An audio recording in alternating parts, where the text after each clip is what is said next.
안녕하세요.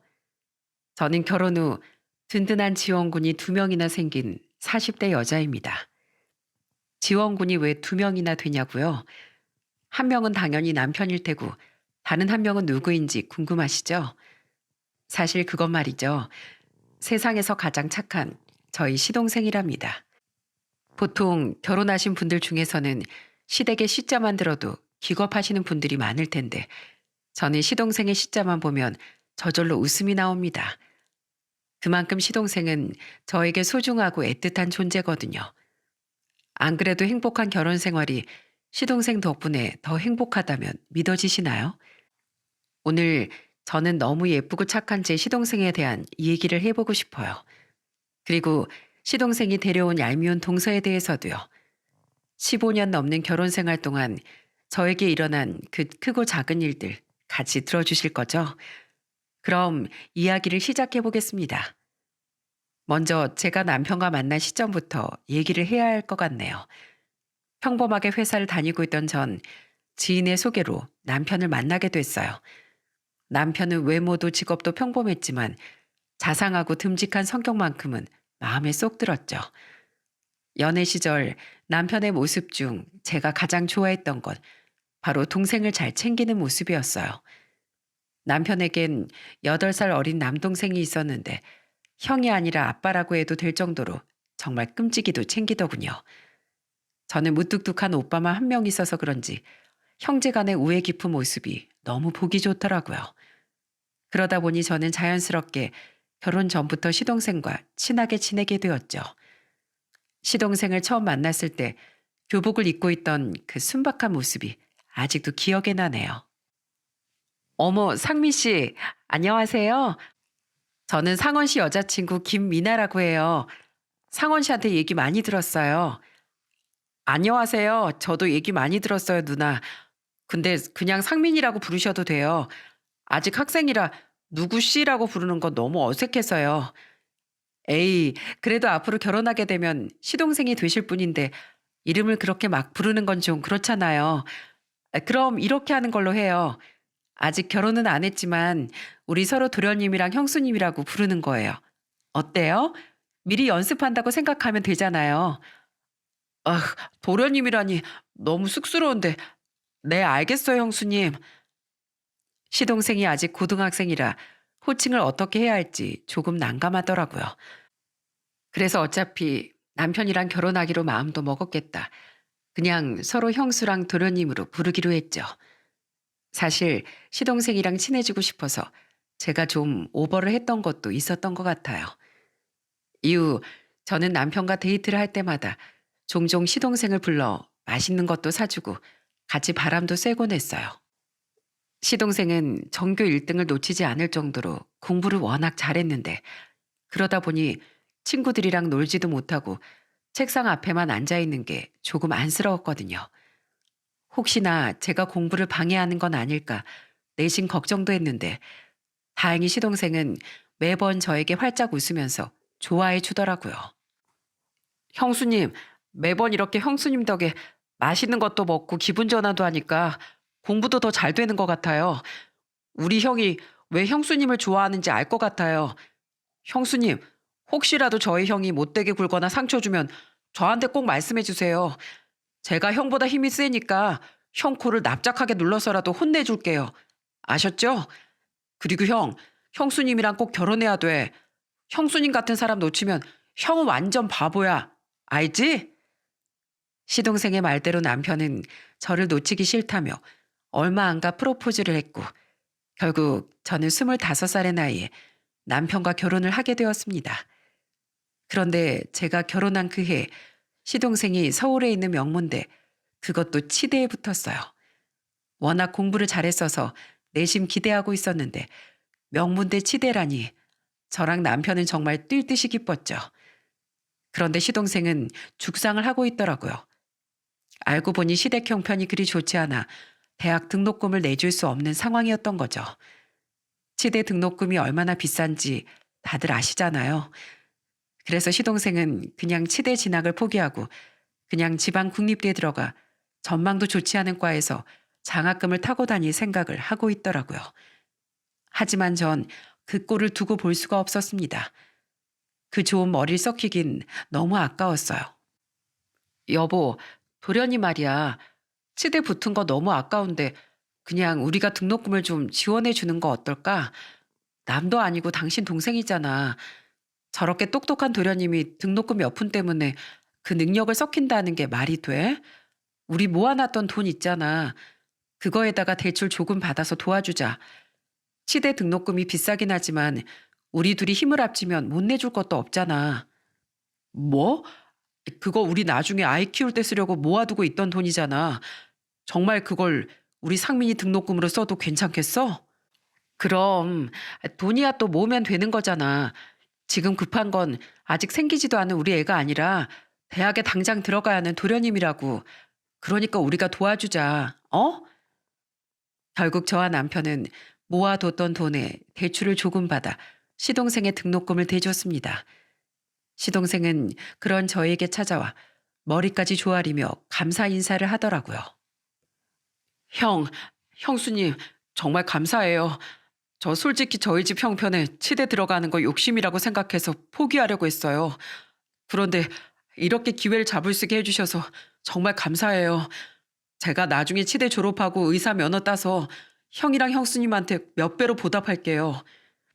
도련님, 원래 준비된 자가 기회를 잡는 거라고 하잖아요. 도련님은 그동안 공부를 열심히 했으니 충분히 준비가 되어 있는 사람이에요. 그리고 그렇게 착한 심성을 가졌으니 환자들을 치료해주는 의사가 되는 것도 마땅하다고 생각하고요. 그런데 그런 도련님이 고작 돈 때문에 기회를 놓치는 게 너무 안타깝잖아요. 그래서 우리가 할 수 있는 한에서 도움을 주는 것뿐이에요. 그러니까 너무 부담스러워하지 말고 공부만 열심히 해요. 알았죠? 형수님, 정말 고맙습니다. 제가 이 은혜 절대로 잊지 않을게요. 아이 참, 가족끼리 이 정도 해줄 수 있지 은혜라고 표현할 것까지. 아참, 학교 근처에 자취방 얻을 거라고 했죠? 그럼 월세랑 생활비는 어떻게 하려고요? 치대 다니면 공부하느라 아르바이트 할 시간도 없을 텐데. 그러지 말고 대학 다니는 동안엔 우리 집에서 같이 지내는 게 어때요? 월세나 생활비는 하나도 안 받을 테니까 그냥 편히 공부만 하는 걸로요. 시동생은 처음엔 너무 민폐라며 거절하더니 저와 남편이 계속 설득하자 이내 고개를 끄덕이더라고요. 그렇게 시동생과의 동거 생활이 시작되었습니다. 시동생은 외모와는 다르게 애교도 많고 살가운 성격이었어요. 공부하느라 본인도 힘들 텐데 짬날 때마다 제 어깨도 주물러주고 집안일도 도우면서 싹싹하게 굴었어요. 제가 큰애를 임신했을 때는 더욱 잘해주더라고요. 하루는 주말에 시동생에게 닭볶음탕을 해주려고 닭을 사왔는데 시동생이 굳이 자기가 손질하겠다고 하는 거예요.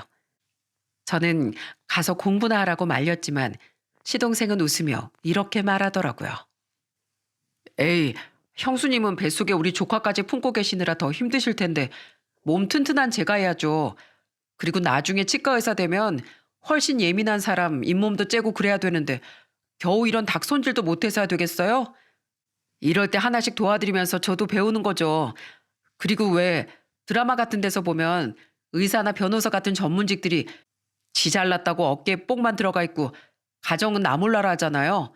전 절대 그런 사람이 되고 싶진 않아요. 병원에선 실력 있는 의사지만 집에 오면 가족들을 위해서 요리도 해주고 빨래도 해주는 멋진 남자가 되고 싶다고요. 착하고 공부도 잘하는데 말까지 어쩜 이렇게 예쁘게 하는지. 저는 그런 시동생이 너무 예뻐서 뭐라도 더 챙겨주고 싶더라고요. 오랜만에 친구랑 만난다고 하면 용돈도 챙겨주고 매일 공부만 하느라 옷도 다 낡아 빠진 것만 입는 것 같길래 계절마다 새 옷도 사줬어요. 그럴 때마다 시동생은 저에게 고개를 몇 번이나 숙이며 감사 인사를 하더라고요. 저와 남편은 회사를 다니느라 바쁘고 시동생은 공부를 하느라 바빴지만 가끔씩 주말마다 소주 한 병 사다가 떡볶이 파티를 하곤 했어요. 시동생이 떡볶이와 순대 같은 분식을 엄청 좋아했거든요. 여보, 우리 어릴 땐 막 학교 앞에서 종이컵에 떡볶이 조금씩 담아서 팔고 그랬잖아. 그땐 그게 세상에서 제일 맛있었는데 도련님 덕에 옛날 추억도 생각나고 참 좋다. 그치? 그럼 나도 중학교 때 점심시간에 친구들이랑 학교 개구멍으로 몰래 빠져나가서 떡볶이 사 먹고 그랬거든. 아마 상민이 엔 그런 것도 안 해봤을걸? 공부만 하는 모범생이라 그런 일탈을 안 해봤을 거야. 안 그러냐, 상민아? 에이, 형, 나도 해보긴 해봤거든? 초등학교 때 딱 한 번인가? 그때 선생님한테 걸릴까봐 얼마나 조마조마했는지 몰라. 소주 한 잔에 셋이서 웃고 떠들던 그 시간이 참 행복했어요. 제 주변 사람들은 시동생이랑 같이 살면 불편하지 않냐고 하는데 전혀 그런 것도 없었죠. 결혼 전부터 친하게 지냈던 탓도 있고 시동생이 워낙에 저희 부부한테 잘했으니까요. 이렇게 좋은 시동생을 만나기도 쉬운 일이 아닌데 저는 참 복받은 사람이구나 하고 생각했죠. 그렇게 시간이 지나면서 저희 집엔 많은 변화가 생겼어요. 저는 아들을 낳은 지 2년 후에 예쁜 딸도 하나 낳았죠. 그리고 애들이 어느 정도 크자 회사를 그만두고 모아놓은 돈으로 남편과 함께 프랜차이즈 족발집을 운영하기 시작했어요. 원래부터 저랑 남편은 자영업을 하는 게 꿈이었거든요. 그 무렵 시동생은 치대 졸업 후 공중보건의 3년도 마치고 의사 면허를 따서 병원에 취직했답니다. 일단은 페이 닥터로 근무하다가 나중에 치과를 개업하고 싶다고 하더군요. 페이 닥터로 근무한 지 한 달쯤 됐을 때 시동생이 저희 부부를 앉혀두고 이렇게 말하더라고요. 형, 그리고 형수님, 저 이제 독립하려고요. 이젠 저도 학생이 아니라 어엿하게 월급 받는 직장인이니까 더 이상 형이랑 형수님한테 민폐 끼치고 싶지 않아요. 결혼하고 두 분이서 신혼생활도 오붓하게 즐기고 싶었을 텐데 저 때문에 많이 불편하셨죠? 철없는 제가 괜히 신혼부부 사이에 껴서 방해만 한 것 같아서 너무 죄송해요. 어머, 도련님, 그게 무슨 소리예요? 민폐라뇨. 여태까지 도련님 덕에 얼마나 즐겁게 살았는데요. 도련님이 우리 애들이랑도 잘 놀아주고 집안일도 도와주니까 얼마나 편했는지 몰라요. 그리고 저 하나도 불편한 거 없었어요. 도련님처럼 착한 사람이랑 사는데 뭐가 불편하겠어요. 불편한 거 없었다고 해주시니 말씀만으로도 너무 감사해요. 그런데 형수님, 저 대학생활 하는 내내 뒷바라지 해주신 건 사실이잖아요. 치대 등록금도 한두 푼이 아닌데 제 용돈에 식비에 그 돈이 다 얼만지. 형수님, 제가 이렇게 치과 의사가 된 건 다 형수님 덕분이에요. 제가 꼭 돈 벌어서 이 은혜 꼭 갚을게요. 그러니까 조금만 기다려주세요. 시동생은 그렇게 말하더니 저희 부부에게 큰절까지 올리더라고요. 저는 그걸 보고 눈물이 울컥 쏟아져 나왔답니다. 그 순박했던 고등학생이 이렇게 잘 커서 드디어 치과 의사가 되었다니 정말 감동적인 순간이었죠. 저는 그런 시동생의 어깨를 토닥거리며 앞으로도 잘 할 수 있을 거라고 응원해 주었답니다. 그 후 시동생은 대출을 받아 전셋집을 구해 독립을 했어요. 역시 전문직은 다른지 의사 면허가 있으니까 대출도 잘 나오더라고요. 저는 처음 독립해보는 시동생이 걱정되어 같이 마트도 돌아다니면서 필요한 살림살이도 사서 챙겨주고 물건 정리도 도와주었답니다. 시동생이 나간 지 얼마 안 됐을 땐 방 하나가 텅 비어버리니 너무 허전하더라고요. 그 오랜 시간을 같이 지낸 사람이 한순간에 사라져버리니 정말 어색했어요. 그런데 시동생은 독립한 후에도 종종 저희 집에 놀러오고 가끔씩 과일이나 선물도 보내오더라고요. 다행히 시동생의 집이 저희 집과 멀지 않아서 저도 한 번씩 반찬을 해서 갖다 주기도 했어요. 그렇게 저는 시동생과의 좋은 관계를 계속 유지했답니다. 그리고 시간이 흘러 시동생이 페이닥터로 일한 지도 몇 년이 지났어요. 그런데 갑자기 결혼할 여자가 생겼다고 하더라고요. 공부만 하느라 여자친구 사귀는 것도 못 봤는데 결혼할 여자라고 하니까 깜짝 놀랐죠. 유학파에다 우리 쪽 대기업에서 일하고 있는 여자라고 했는데 사진을 보니까 정말 귀티가 좌알잘 흐르는 예쁜 아가씨더라고요. 궁금한 게 많아서 꼬치꼬치 물어보고 싶었지만 우리 똑똑한 시동생이 어련히 알아서 잘 골랐겠거니 하고 말았어요. 한 달 후 시동생의 상견례 날 저와 남편은 옷을 단정히 차려입고 미리 예약해둔 한정식 집으로 향했어요. 시동생이 잘 보였으면 좋겠다는 마음에 상견례 장소도 제가 찾고 찾아 추천했죠. 시간 맞춰 도착했는데 마침 저희 옆에 딱 봐도 비싸 보이는 외제차 한 대가 스르륵 와서 멈추더라고요. 그런데 그 안에서 내린 젊은 여자를 보고 저는 깜짝 놀라고 말았어요. 여보, 저 여자 도련님 여자친구 아니야? 저번에 보여준 사진이랑 똑같이 생겼는데? 어쩐지 사진에서 귀티가 잘잘 흐르더라니. 사돈이 여유가 꽤 있으신가 보다. 그치? 그에 반해 우리 차는 너무 초라하다. 이런 자리에선 도련님 기 좀 팍팍 살려줘야 하는데 하필이면 요새 장사도 잘 안 되고 뭐 해줄 수 있는 게 없네. 아우, 너무 속상해. 잠시 후 시동생이 시부모님을 모시고 왔길래 같이 식당 안에 들어갔는데 역시나 사돈 어른들도 상류층 느낌이 풀풀 나는 분들이시더라고요. 솔직히 시동생이 의사라는 것만 빼면 저희 시부모님이나 저희나 별 볼 일 없는 평범한 집안이라 조금 주눅이 들긴 하더군요. 그래도 사돈 어른들이 저희 시동생을 마음에 들어하니 이런 자리도 마련된 거라고 좋게 생각하기로 했습니다. 그런데 식사를 하며 결혼 얘기가 오가던 도중 예비 동서가 뜬금없이 시동생한테 이런 말을 하는 거예요. 어머, 여기 음식 좀 별로다. 오빠, 그래서 내가 좀 더 고급진 곳으로 가자고 했잖아. 왜? 음식이 어때서? 우리 형수님이 고르고 골라서 추천해 주신 곳이야. 맛있는데 왜 그래? 아, 그래? 형님이 비싼 곳을 잘 안 가보셔서 그런가 센스가 좀. 아, 그러고 보니 족발집 한다고 하셨죠? 어쩐지 오빠가 족발을 좋아하더라고요.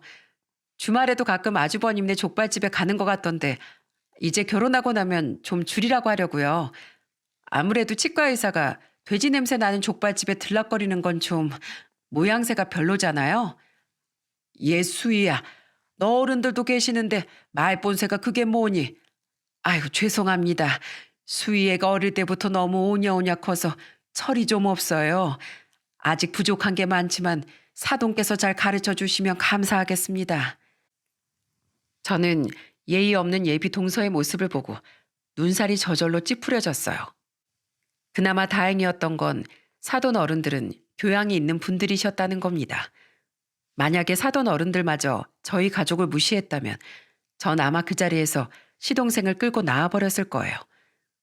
이후 시동생은 무사히 결혼식을 올리게 되었고 저희 부부는 있는 돈 없는 돈 끌어모아 축의금 100만 원을 시동생에게 건넸어요. 솔직히 그때 족발집이 거의 망하기 직전이라 대출도 많고 너무 힘들었지만 시동생에게 해줄 수 있는 만큼은 꼭 해주고 싶었거든요. 그런데 문제는 시동생이 신혼여행을 다녀온 후에 발생했습니다. 주말에 시댁에 인사를 드리러 온다길래 저희도 같이 식사 날 겸 시댁에 가 있었어요. 그런데 동서가 식사 자리에서 이런 말을 하더라고요. 형님, 이번에 저희 축의금 100만 원 하셨더라고요.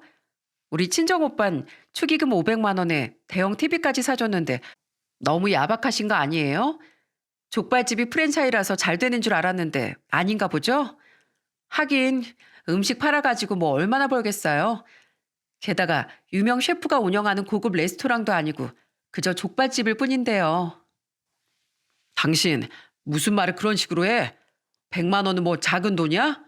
각자 형편에 맞게 하면 되는 거지. 형수님, 너무 마음 쓰지 마세요. 와이프가 워낙에 어릴 때부터 유복하게 자라서 세상 물정을 잘 몰라요. 세상 물정을 모르긴 뭘 몰라. 나도 알 건 다 안다고. 족발집이 고급 레스토랑보다 질 떨어지는 건 사실이잖아. 아, 난 솔직히 족발을 왜 먹는지 잘 모르겠더라. 그거 돼지 발이잖아. 세상에 먹을 게 얼마나 많은데 하필이면 왜 냄새나고 더러운 돼지 발을 삶아 먹어? 저는 너무 기분이 나빴지만 처음부터 동서와 사이가 틀어지고 싶지 않았기 때문에 웃으며 받아쳤어요. 아, 동서가 족발 한 번도 안 먹어봐서 얼마나 맛있는지 모르는구나. 다음에 날 잡고 한번 우리 집에 놀러 와요. 내가 족발 맛있게 삶아줄 테니까. 돼지 냄새 나는 건 그 집이 족발을 잘 못 삶아서 그런 거고 맛있게 삶으면 얼마나 맛있는데.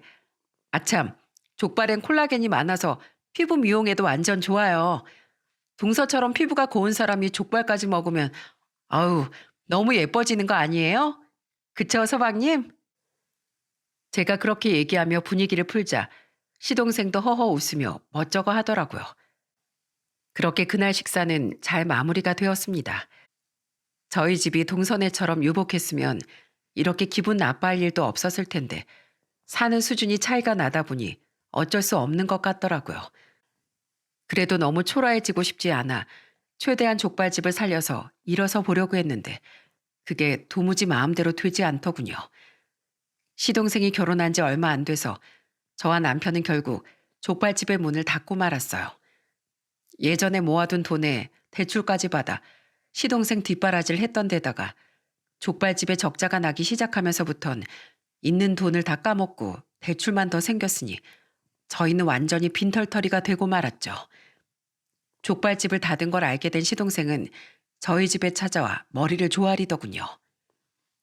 형, 형수님, 정말 죄송해요. 제가 치과 의사가 된다고 설치지만 않았어도 저한테 쓴 그 돈을 족발집에 투자해서 훨씬 잘 될 수 있었을 텐데 괜히 저 때문에 족발집도 망하고 형편도 안 좋아지신 것 같아서 너무 죄송해요. 아무래도 제가 너무 이기적이었던 것 같아요. 집안 형편을 생각해서라도 그때 진로를 다른 걸로 바꿨어야 하는데 치과 의사가 뭐라고 형이랑 형수님을 이렇게 고생시키면서까지 꾸역꾸역 했는지 정말 죄송해요. 다 저 때문이에요. 상민아, 족발집 망한 건 너 때문이 아니야. 그리고 우리가 네 뒷바라지를 해준 건 네가 우리 집안의 희망이기 때문이야. 너도 알다시피 형은 공부도 별로 못했고 특별히 잘하는 것도 없잖니. 그런데 우리 집에서 너같이 똑똑한 애가 나왔는데 당연히 온 가족이 나서서 도와줘야지. 덕분에 네가 이렇게 훌륭한 치과 의사가 될 수 있어서 이 형은 너무 기쁘다. 아마 네 형수도 그렇게 생각하고 있을 거야.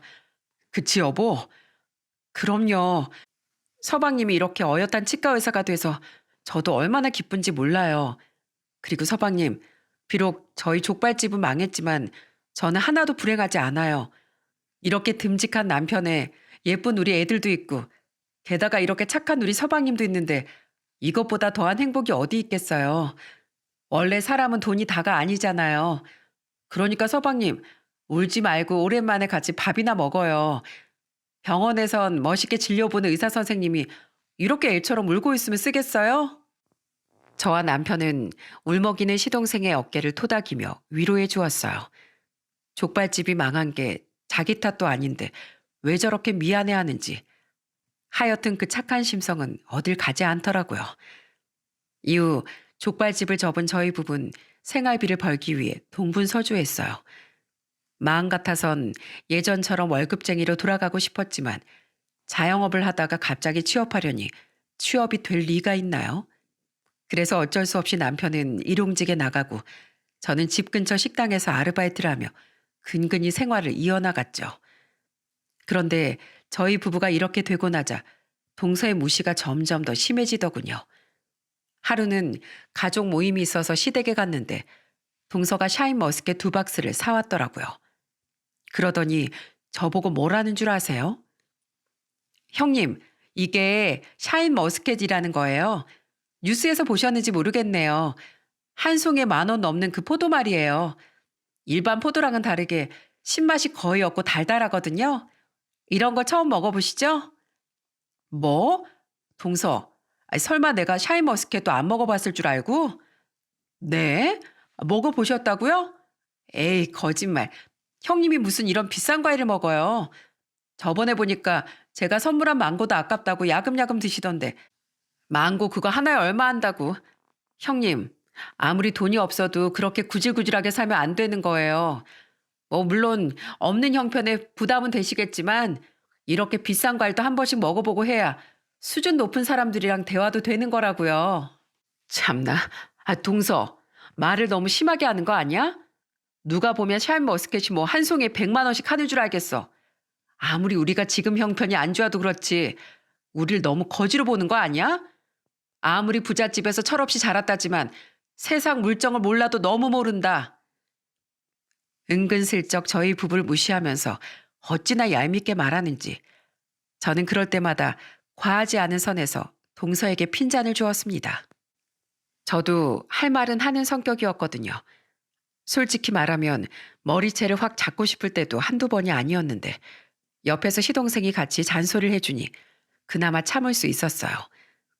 그런데 참는 것도 한두 번이지 결국 한계를 넘어서는 날이 오더라고요. 시동생 내외가 결혼한 지 2년쯤 됐을 때였어요.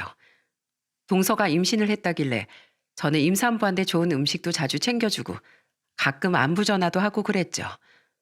동서가 얄밉긴 했지만 그래도 가족이니까요. 그런데 애가 태어나면 더 넓은 집이 필요하다며 기존에 살던 전셋집을 빼고 대출을 조금 받아 집을 장만했다고 하더라고요. 그래서 전 기쁜 마음으로 축하해 줬습니다. 조만간 집들이 하겠지 하고 기다리면서요. 그런데 어느 주말 저는 오랜만에 동서 몸 상태는 괜찮은지 궁금해서 전화를 했어요. 그런데 동서의 목소리가 심상치가 않더라고요.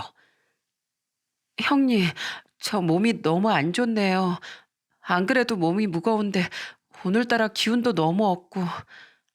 뭐? 어디가 어떻게 안 좋은데? 밥은 먹었어, 동서? 병원은 지금이라도 병원에 가봐야 되는 거 아니야? 당연히 하루 종일 밥도 굶었죠. 숟가락들 힘도 없는데 밥을 어떻게 먹어요? 병원은 조금 더 심해지면 가려고요. 아, 뜨끈한 죽이라도 한 그릇 먹으면 괜찮을 것 같은데 사다 줄 사람도 없고. 형님, 오늘도 일 가세요? 형님이 와주시면 참 좋을 것 같긴 한데. 저는 뱃속에 조카를 품고 있는 동서가 아프다고 하니 너무 걱정이 되었어요.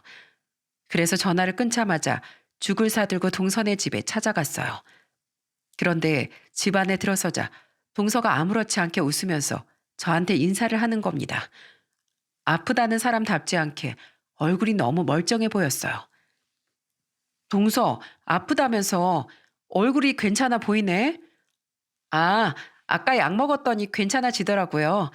아참, 형님 오늘 한가하시죠? 오신 김에 음식이나 좀 해주세요. 동서는 그렇게 말하고서는 주방에 가서 앞치마를 가져와 저한테 던지는 겁니다. 저는 너무 황당해서 되물었어요. 동서, 웬 앞치마야? 음식을 해달라는 건 또 뭐고?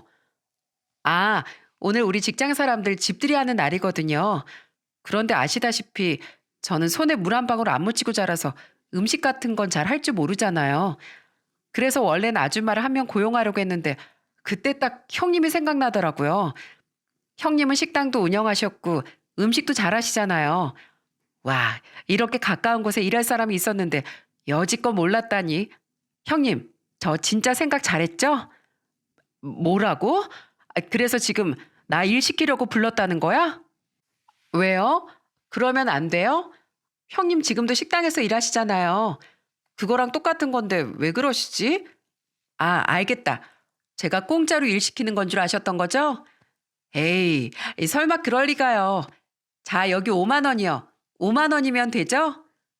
뭐야? 5만 원? 동서 지금 뭐 하는 짓이야? 내가 동서 밑에서 일하는 일꾼이야? 아차차. 제가 생각이 짧았네요. 형님 족발집도 망하고 수중에 돈 한 푼 없으신데 제가 너무한 것 같아요. 요새 물가도 많이 올랐는데 5만 원은 좀 그렇죠? 아, 그럼 8만 원으로 할게요. 하나, 둘, 셋. 자, 여기 석 장 더 드릴게요. 이거면 완전 충분하다. 그쵸? 그럼 8만 원으로 하시는 거예요? 오케이? 마치 저를 도우미 아줌마 부리듯 하는 동서 행동에 머리 끝까지 화가 치밀더군요. 도저히 참을 수가 없어 한마디 지르려는데 갑자기 동서 뒤에서 방문이 끼익 하고 열렸습니다. 그리고 그 안에선 방금 자다 일어났는지 부스스한 머리를 한 시동생이 서 있었어요. 시동생은 이 모든 대화를 듣고 있었는지 얼굴이 시뻘겋게 달아올라 있더라고요. 시동생은 부엌으로 가 밥 주걱을 집어들더니 성큼성큼 걸어오더군요. 그리고 그 밥 주걱으로 냅다 동서의 뺨을 갈겼습니다. 아! 지금 뭐 하는 거야? 당신 미쳤어? 다시 한번 말해봐. 뭐? 5만 원? 8만 원? 형수님이 당신 아랫사람이야? 요리할 자신이 없으면 사오던가 배달을 시키면 되지. 감히 형수님한테 돈 줄 테니까 음식하란 얘기를 해? 에이씨, 아 그게 왜? 공짜로 하라는 것도 아니잖아. 돈 주면 되는 거 아니야? 솔직히 쉬는 날 이렇게 음식도 도와주고 돈도 벌어가면 형님한테도 좋은 거잖아. 좋긴 뭐가 좋아. 부잣집에서 오냐오냐 하면서 자랐더니 위아래도 몰라보고 아예 눈에 보이는 게 없나 보지? 당신, 당장 우리 형수님한테 사과해. 그동안 당신이 우리 형이랑 형수님 무시하길래 언제까지 그러나 두고 봤는데 이제 더 이상은 안 되겠어. 당장 사과하라고. 내가 왜 사과를 해? 내가 뭘 잘못했다고? 아직도 뭘 잘못했는지 몰라? 당신이 우리 형이랑 형수님 무시한 것 자체가 잘못이야. 당신 눈엔 형수님이 돈도 없고 하찮게 보일지 몰라도 나한텐 친누나 같은 소중한 사람이라고. 당신한테만 소중한 거지 나한테는 아니잖아. 그리고 솔직히 급이 다른 건 사실 아니야? 난 치과 의사 와이프라고. 당신이 그렇게 좋아하는 형님은 식당에서 일하는 종업원일 뿐이고. 하, 치과 의사 와이프? 그래, 당신이 치과 의사 와이프지. 그런데 그거 알아? 내가 치과 의사가 된 건 다 우리 형수님 덕분이야. 형이랑 형수님 없었으면 당신도 그 잘난 치과 의사 와이프는 될 수도 없었다고. 그러니까 당장 형수님한테 사과해. 당장. 시동생이 불같이 화를 내니까 동선을 서러웠는지 눈물을 뚝뚝 흘리더군요. 저는 시동생이 제 편을 들어줘서 고맙긴 했지만 왠지 모르게 자존감이 무너지는 기분이 들었습니다. 동서가 저에게 하는 막말도 시동생이 제 편을 들어주느라 하는 말도 전부 다 제가 못나서 듣는 말 같았거든요. 그래서 저는 그냥 그 자리를 떠나야겠다고 생각했습니다. 저기 서방님, 전 그냥 집에 가볼게요. 생각해보니까 집에 설거지를 잔뜩 쌓아두고 와서요. 형수님, 왜요? 이왕 오신 거 식사라도 하고 가시지. 저는 붙잡는 시동생의 손을 뿌리치고 그 집에서 나와 버스에 올라탔습니다. 그리고 버스를 타고 집에 오는 내내 눈물을 얼마나 많이 흘렸는지 몰라요. 그런데 다음 날 집에서 쉬고 있었는데 갑자기 시동생이 찾아왔어요. 시동생의 손에는 뭐가 잔뜩 들려있더라고요. 상민아, 이게 어쩐 일이야? 이 소주는 또 뭐고? 형, 오랜만에 같이 술이나 한잔 하고 싶어서. 형수님도 같이 한잔 해요. 오늘은 왠지 취하고 싶어서요. 우리 오늘은 한두 잔으로 끝내지 말고 각자 2병씩 하는 거예요. 어때요? 그렇게 저희 셋은 오랜만에 떡볶이와 순대를 펼쳐놓고 술을 한 잔씩 주고받았습니다. 마치 예전에 셋이서 살던 그 시절로 돌아간 기분이더군요. 형, 난 형수님이랑 조카들이랑 같이 이 집에서 살 때가 제일 좋았어. 우리 그때 생각나? 떡볶이에 소주 한 잔씩만 하기로 해놓고선 마시다 보니까 5병이나 비워버렸잖아. 그렇게 마시고 나면 다음 날에 머리가 너무 아파서 공부가 잘 안 됐었는데 그래도 그런 시간이 너무 즐거워서 끊을 수가 없더라. 상민이 너 왜 그래? 너 무슨 일 있는 거야? 무슨 일 있냐고? 당연히 있지. 형이랑 형수님한테 아주 죄송한 일. 시동생은 소주를 연달아 들이키더니 점점 혀가 꼬이기 시작하더군요. 아무래도 어제 일 때문에 마음이 많이 안 좋았었나 봐요. 너무 취한 것 같길래 남편을 시켜 방에 눕히려고 했는데 갑자기 시동생이 남편의 팔을 툭 치는 게 아니겠어요? 그러더니 갑자기 바닥에 무릎을 꿇더라고요. 저와 남편은 너무 당황해서 서로의 얼굴만 쳐다봤습니다. 형, 그리고 형수님, 저 치과 의사 만들어주셔서 너무 감사합니다. 제가 언젠간 꼭 갚는다고 그랬죠? 자, 이거 받아주세요. 더 드리고 싶지만 아직 제 능력으론 이것밖에 못 드려서 죄송해요. 시동생이 내민 건 다름 아닌 흰 봉투였습니다. 그런데 그 안을 열어본 저는 깜짝 놀라고 말았어요. 그 안에 있던 건 다름 아닌 수표였거든요. 100만 원도 1000만 원도 아닌 무려 1억 원이라는 금액이 적혀 있는 수표요. 너무 놀라 시동생의 얼굴을 쳐다보자 시동생이 이러더라고요. 형수님, 제가 보답한다고 해놓고 너무 늦었죠? 죄송해요. 의사만 되면 바로 돈을 많이 벌 수 있을 줄 알았는데 헤이닥터 월급이 오르는데 시간이 조금 걸리더라고요. 일단 제가 할 수 있는 한 모아봤는데 나중에 돈 더 벌면 그것보다 더 많이 드릴게요. 아니, 서방님, 도대체 이게 무슨, 됐어요. 이 돈 가져가요. 우리가 무슨 서방님한테 이렇게 돈 받자고 도와준 줄 알아요? 다 서방님이 잘 됐으면 하는 마음에서 한 거지. 이렇게 돈으로 돌려받을 생각은 없었다고요.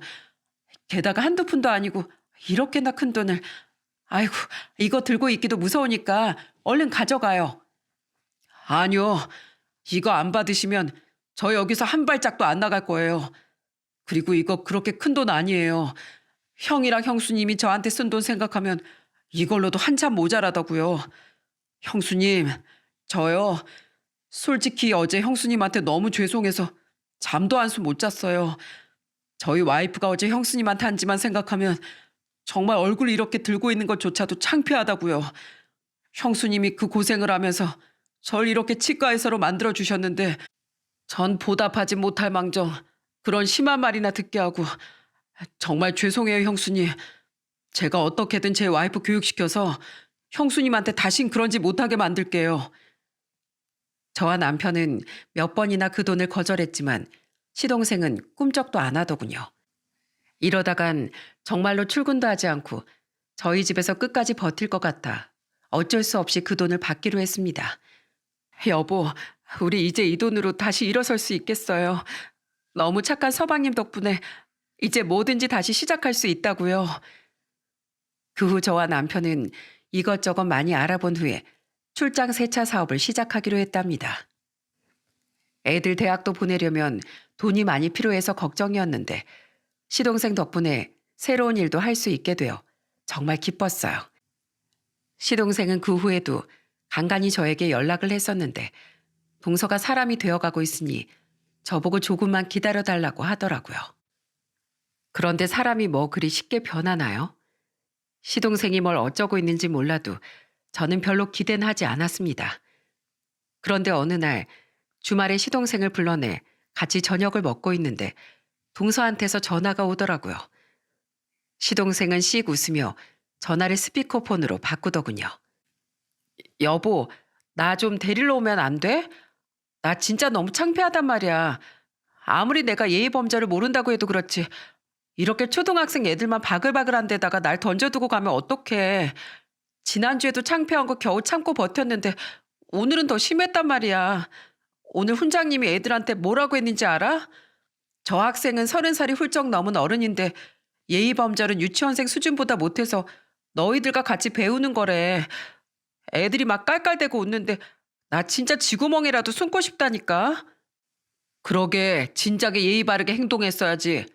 그리고 훈장님이 맞는 말씀 하셨네 뭐. 솔직히 당신도 거기 가서 느끼지 않아? 그 어린 초등학생 애들도 당신보다 말 예쁘게 한다는 거. 항상 말할 땐 상대방 기분을 먼저 생각하고 남을 무시하거나 깔보는 행위는 하지 말아야 된다는 건 그 어린 애들도 다 아는 내용이라고. 아니 그거야 그렇긴 한데 몰라. 괜히 얘네들 때문에 나만 더 비교당해서 못나 보이잖아. 아니 우리 엄마 내가 이렇게 철없게 행동하는 줄 알았으면 진작에 좀 혼내서 가르치지. 왜 대체 안 가르친 거야. 여보, 나 예절학당 다니는 것까진 괜찮은데 훈장님하고 1대1로 배우는 걸로 하면 안 될까? 솔직히 어린애들이 20명이나 있는 데서 나 혼자 어른이라 너무 창피하단 말이야. 안 돼. 내가 당신 거기서 교육받게 하려고 훈장님한테 얼마나 부탁을 많이 했는데 일주일 내내 하는 것도 아니고 주말에 고작 이틀씩만 갔다 오는 건데 그것도 못 참아? 알았어. 겨우 그것도 못 참겠으면 그냥 없던 일로 할게. 대신 나랑은 어떻게 되는 건지 알지? 아니야. 참을 수 있어. 나 참을 수 있다고. 그러니까 제발 이혼만은 안 돼. 그냥 내가 훈장님한테 혼나고 애들한테 놀림받아도 참아볼게. 알고 보니 시동생은 동서를 교육시키기 위해 1년 안에 사람이 되지 않으면 이혼하겠다는 선전포고를 한 것이었어요. 동서는 돈 많은 집 딸이긴 했지만 치과 의사 남편을 둔 것에 자부심이 상당했다고 하더군요. 그래서 시동생은 그걸 이용해 그런 강수를 둔 거였어요. 동서는 주변에도 치과 의사 와이프라고 다 떠벌리고 다녔는데 이혼당하면 너무 창피하니까 어쩔 수 없이 시동생 말을 듣기로 했다네요. 시동생은 보다 확실하게 교육시키기 위해 저기 산골머리에 있는 예절학당에 직접 찾아갔는데 처음엔 그곳에서 안 받아준다고 했대요. 유치원생이나 초등학생 위주로 교육하는 곳이라 성인은 안 된다고요. 그래서 시동생은 학당에 필요한 물건을 전부 지원해주는 조건으로 동서를 주말반에 겨우 입소시켰다네요. 꼬꼬마 애들 사이에서 훈장님께 혼나고 있을 동서의 모습을 생각하니 어찌나 웃음이 나오던지 저와 남편은 시동생의 그 기가 막힌 수에 그만 깔깔대고 웃고 말았답니다. 그렇게 1년의 시간이 흘렀을 땐 정말로 동서가 딴 사람처럼 변해 있더라고요. 몇 달 전부턴 저한테 가끔씩 전화를 해서 안부를 묻곤 했는데 말투 자체가 아예 달라졌더군요. 제가 알던 그 동서가 아닌 것만 같았어요. 최근엔 갑자기 연락이 와선 저희 집에 놀러 오겠다고 하더라고요. 형님, 너무 오랜만이에요. 잘 지내셨어요? 제가 자주 찾아뵀어야 하는데 자주 못 와서 죄송해요. 아참, 이것 좀 드세요. 형님이 과일을 좋아하시는 것 같아서 이것저것 사와봤어요. 지난번에 샤인머스켓 가지고 무시했던 건 정말 죄송해요. 그땐 제가 정말 뭘 몰라서 그랬어요. 아니야, 괜찮아. 동서 얼굴이 좋아 보이니까 나도 기분이 좋네. 그런데 우리 집엔 갑자기 무슨 일이야? 그냥 과일 전해주러 온 거야? 아, 그게 아니라요. 형님 요새 출장 세차 사업 하고 계시잖아요. 사실 제가 세차를 업체에만 맡겨봤지 제 손으로 해본 적이 한 번도 없어서요. 그래서 전문가인 형님한테 한번 배워보고 싶어서 왔어요. 저 오늘 세차하는 거 가르쳐 주시면 안 돼요? 세차? 가르쳐 줄 수야 있지만 누구 차로 세차하게? 동서차는 너무 비싼 외제차라서 초보자가 세차했다가 기스 나면 큰일인데. 아, 기스요. 아, 그럴 수도 있겠구나. 저는 제 차 말고 형님 차 세차시켜드리려고 온 건데 그럼 안 되겠네요. 형님 차에 기스 낼 수는 없잖아요. 에이, 그럼 다음에 제 차 가져오면 그때 배울게요. 오늘은 바람도 쐴 겸 버스 타고 왔거든요. 뭐? 동서가 버스를 탔다고? 아이고, 평생 대중교통은 타본 적도 없는 공주님인 줄 알았는데 이젠 버스도 탈 줄 알아? 그럼요, 당연하죠. 주말에 예절학당 갈 때마다 버스에 기차에 몇 번이나 갈아타고 갔다 오는데요. 이젠 저도 대중교통은 빠삭하게 잘 알거든요. 동서가 예절학당 다니더니 정말 많이 변했네. 그래, 좋다. 그럼 오늘 그냥 내 차로 세차 한번 배워봐. 우리가 옆에서 알려주는 대로만 하면 그렇게 큰 흠집은 안 날 거야. 어머, 정말요? 정말 그래도 돼요? 우와, 신난다. 형님, 제가 오늘 형님 차 번쩍번쩍하게 닦아드릴게요. 기대하세요. 그렇게 동서는 저와 남편이 가르쳐 주는 대로 열심히 제 차를 세차하더군요. 손세차라는 게 생각보다 시간도 오래 걸리고 힘든 작업이라 고생 한번 안 해본 동서한텐 무리였을 텐데도 잘 따라 하더라고요. 결국 몇 시간 후에 번쩍번쩍 광이 나는 제 차를 보면서 동서는 어린아이처럼 환하게 웃었습니다. 우와, 지금 보니까 형님 차 진짜 멋져요. 솔직히 전엔 국산 소형차 탄다고 내심 무시했거든요. 그런데 지금 보니까 디자인이 너무 예쁘고 좋은데요. 그리고 이 차 타고 다니면서 족발집도 운영하시고 세차 일도 하시는 거 보니까 정말 대단하다는 생각이 들어요. 동서는 그렇게 얘기하더니 갑자기 덥석 제 팔짱을 끼더라고요. 깜짝 놀라서 동서의 얼굴을 쳐다보자 해맑게 배시시 웃더군요. 형님, 여태까지 제가 버릇없게 군 거 정말 죄송해요. 솔직히 그이가 예전부터 형님 칭찬을 너무 많이 하길래 질투나서 그랬어요. 형님은 자기 친누나나 마찬가지라고 자기를 치과의사로 만들어준 1등 공신이 형님이라면서 결혼 전부터 형님 얘기를 얼마나 많이 했는지 몰라요. 그런데 실제로 뵈니까 얘기 듣던 거랑은 다르게 너무 평범하시길래 괜히 심통나서 그랬던 거예요. 아, 그랬구나. 나도 동서가 본성은 나쁘지 않을 거라고 생각하고 있었어. 그냥 부잣집에서 철없이 자라서 그렇다고 생각했지. 그래도 이렇게나 180도 확 변할 줄은 몰랐는데 정말 의외네. 에이, 예절학당에서 훈장님한테 맞은 회초리가 몇 대인데 당연히 변해야죠. 우와, 근데 형님이랑 이렇게 팔짱 끼고 있으니까 너무 따뜻하고 좋네요. 전에 그이가 형님이 정말 따뜻한 분이라고 말했을 땐 잘 몰랐는데 이젠 알 것 같아요. 형님은 마음도 따뜻하신데 팔도 참 따뜻하시고 그 눈웃음도 따뜻하시고 뭐든지 따뜻하신 분 같아요. 형님, 저 용서해 주실 거죠? 저 앞으로 잘할게요. 네? 저는 애교를 부리며 말하는 동서의 말에 저도 모르게 입꼬리를 올리며 웃고 말았답니다. 사람이 변해도 이렇게 변할 수가 있는지. 이런 동서라면 매일 맛있는 밥을 차려주고 싶을 정도였어요. 그래서 저도 예전 일은 잊고 동서를 용서하기로 했죠. 그 이후 저는 동서와 많이 친해졌답니다. 동서는 저한테 종종 전화해서 제잘되기도 하고 저희 집에 애들을 데리고 놀러와서 같이 맛있는 것도 해먹으며 시간을 보내기도 해요. 예전에 시동생이랑 같이 지내던 그 풍경에 동서랑 애들까지 더해지니 그렇게 행복할 수가 없더라고요. 아참, 시동생은 아직 페이닥터 생활을 하는 중이에요. 몇 년간 더 하다가 개원할 생각이라고 하는데 얼마 전엔 이런 얘기도 하더군요. 저 아직 형이랑 형수님 은혜 다 못 갚은 거 아시죠? 저 개업하고 나선 선물 하나 더 해드릴 거예요. 그게 뭔진 아직 비밀이니까 기대하고 계세요. 아셨죠?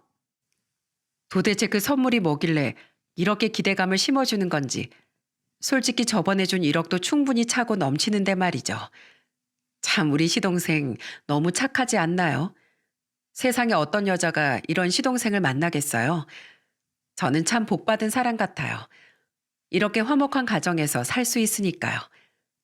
여러분, 제가 결혼해보니 시자가 다 안 좋은 건 아니더라고요. 시집살이 하나 안 시키는 시부모님의 한없이 착한 시동생, 그리고 이제는 완전히 사람이 된 동서까지. 전 우리 시댁 식구들이 너무 좋아요. 앞으로도 평생 이렇게 지내고 싶네요. 여러분도 저처럼 가족들과 행복하고 즐겁게 지내셨으면 좋겠어요. 그럼 저의 시동생 자랑은 여기서 이만 끝낼게요. 자랑이 너무 길었죠? 다들 행복한 하루 보내시길 바랍니다.